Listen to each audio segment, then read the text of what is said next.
Assalamualaikum warahmatullahi wabarakatuh. Sahabatku semuanya, mari kita simak cerita penuh hikmah dari Abu Nawas. Saat itu Abu Nawas baru saja pulang dari istana setelah dipanggil Baginda. Ia tidak langsung pulang ke rumah melainkan berjalan-jalan lebih dahulu ke perkampungan orang-orang Badui. Ini memang sudah menjadi kebiasaan Abu Nawas yang suka mempelajari adat istiadat orang-orang Badui. Pada suatu perkampungan, Abu Nawas sempat melihat sebuah rumah besar yang dari luar terdengar suara hingar-bingar seperti suara kerumunan puluhan orang. Abu tertarik, ingin melihat untuk apa orang-orang Badui berkumpul di sana.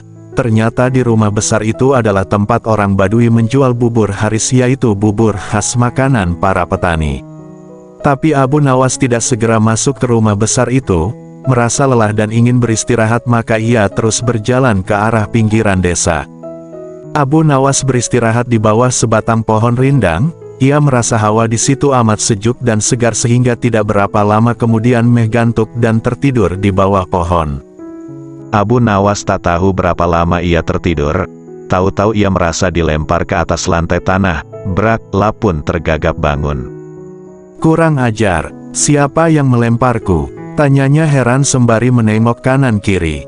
Ternyata ia berada di sebuah ruangan pengap berjeruji besi, seperti penjara. "Hai, keluarkan aku, kenapa aku dipenjara di sini?" Tidak berapa lama kemudian muncul seorang Badui bertubuh besar. Abu Nawas memperhatikan dengan seksama. Ia ingat orang inilah yang menjual bubur haris di rumah besar di tengah desa. "Jangan teriak-teriak, cepat makan ini," kata orang sembari menyodorkan piring ke lubang ruangan. Abu Nawas tidak segera makan. "Mengapa aku dipenjara? Kau akan kami sembelih dan akan kami jadikan campuran bubur haris." "Hah, jadi yang kau jual di tengah desa itu bubur manusia?" "Tepat, itulah makanan favorit kesukaan kami. Jadi kalian sekampung suka makan daging manusia?" "Lia, termasuk dagingmu, sebab besok pagi kau akan kami sembelih." "Sejak kapan kalian makan daging manusia?"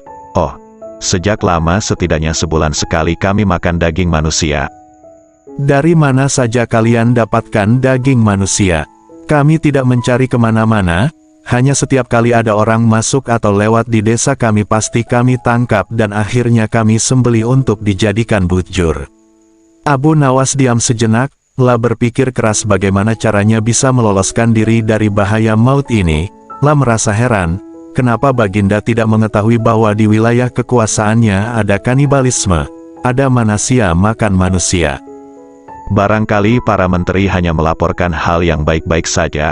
Mereka tidak mau bekerja keras untuk memeriksa keadaan penduduk, pikir Abu Nawas. Baginda harus mengetahui hal seperti ini secara langsung, kalau perlu. Setelah memberi makan berupa bubur Badui itu meninggalkan Abu Nawas. Abu Nawas tentu saja tak berani makan bubur itu, jangan-jangan bubur manusia. Ia menahan lapar semalaman tak tidur, tubuhnya yang kurus makin nampak kurus. Esok harinya Badui itu datang lagi. "Bersiaplah, sebentar lagi kau akan mati." Abu Nawas berkata, "Tubuhku ini kurus, kalaupun kau sembelih kau tidak akan memperoleh daging yang banyak. Kalau kau setuju nanti sore akan kubawakan temanku yang bertubuh gemuk. Dagingnya bisa kalian makan selama 5 hari. "Benarkah?" "Aku tidak pernah bohong." Orang Badui itu diam sejenak. Ia menatap tajam ke arah Abu Nawas. Entah kenapa akhirnya orang Badui itu renem percayai dan melepaskan Abu Nawas. Abu Nawas langsung pergi ke istana menghadap Bagirida. Setelah berbasa-basi, maka Baginda bertanya kepada Abu Nawas, "Ada apa Abu Nawas? Kau datang tanpa kupanggil?" "Ampun tuanku, hamba baru saja pulang dari suatu desa yang aneh." "Desa aneh? Apa keanehannya?" "Di desa tersebut ada orang menjual bubur haris yang khas dan sangat lezat. Di samping itu, hawa di desa itu benar-benar sejuk dan segar. Aku ingin berkunjung ke desa itu. Pengawal, siapkan pasukan." "Ampun tuanku, jangan membawa-bawa pengawal. Tuanku harus menyamar jadi orang biasa. Tapi ini demi keselamatanku sebagai seorang raja." "Ampun tuanku, jika bawa-bawa tentara maka orang sedesa akan ketakutan dan tuanku takkan dapat melihat orang menjual bubur khas itu." "Baiklah, Kapan kita berangkat? Sekarang juga tuanku. Supaya nanti sore kita sudah datang di perkampungan itu. Demikianlah, Baginda dengan menyamar sebagai seorang biasa mengikuti Abu Nawas ke perkampungan orang-orang Baduy kanibal. Abu Nawas mengajak Baginda masuk ke rumah besar tempat orang-orang makan bubur. Di sana mereka membeli bubur. Baginda memakan bubur itu dengan lahapnya. Betul katamu, bubur ini memang lezat, kata Baginda setelah makan. Kenapa buburmu tidak kau makan, Abu Nawas? Hamba masih kenyang, kata Abu Nawas sambil melirik dan berkedip ke arah penjual bubur.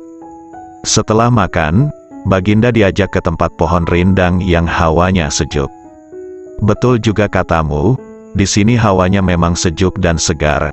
Aku kok mengantuk sekali, kata Baginda. Tunggu tuanku, jangan tidur dulu. Hamba pamit mau buang ari kecil di Semar Belukar sana. Baik, pergilah Abu Nawas. Baru saja Abu Nawas melangkah pergi, Baginda sudah tertidur, tapi ia segera terbangun lagi ketika mendengar suara bentakan keras. Hai orang gendut, cepat bangun, atau kami sembelih di tempat ini. Ternyata Baduy penjual bubur sudah berada di belakang Baginda dan menghunus pedang diarahkan ke leher Baginda. Apa-apaan ini? Protes Baginda. Jangan banyak cakap, cepat jalan. Baginda mengikuti perintah orang Baduy itu dan akhirnya dimasukkan ke dalam penjara. Mengapa aku di penjara? Besok kau akan kami sembelih.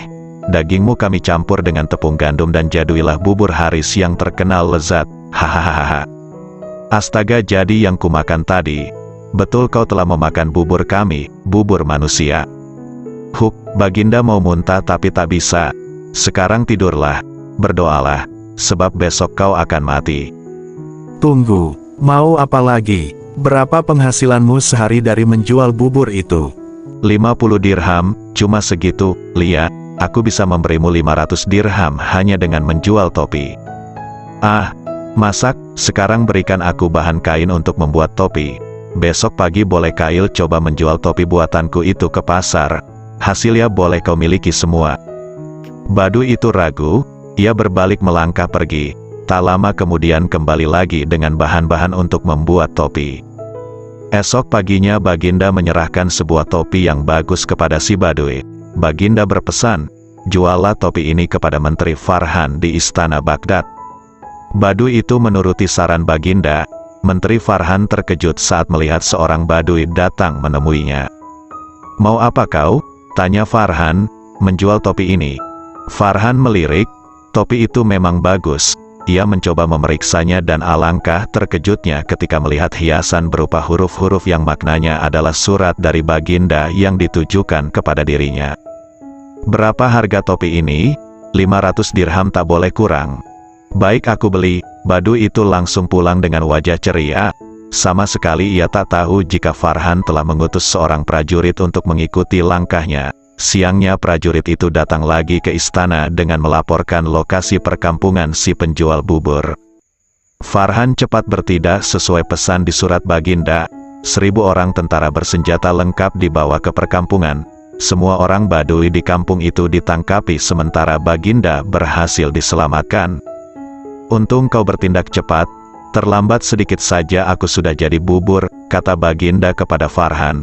Semua ini gara-gara Abu Nawas, kata Farhan. Benar, tapi juga salahmu, kau tak pernah memeriksa perkampungan ini bahwa penghuninya adalah orang-orang kanibal. Bagaimanapun Abu Nawas harus dihukum. Ya, itu pasti, hukuman mati, sahut Farhan. Hukuman mati, ya. Kita coba apakah dia bisa meloloskan diri, sahut Baginda.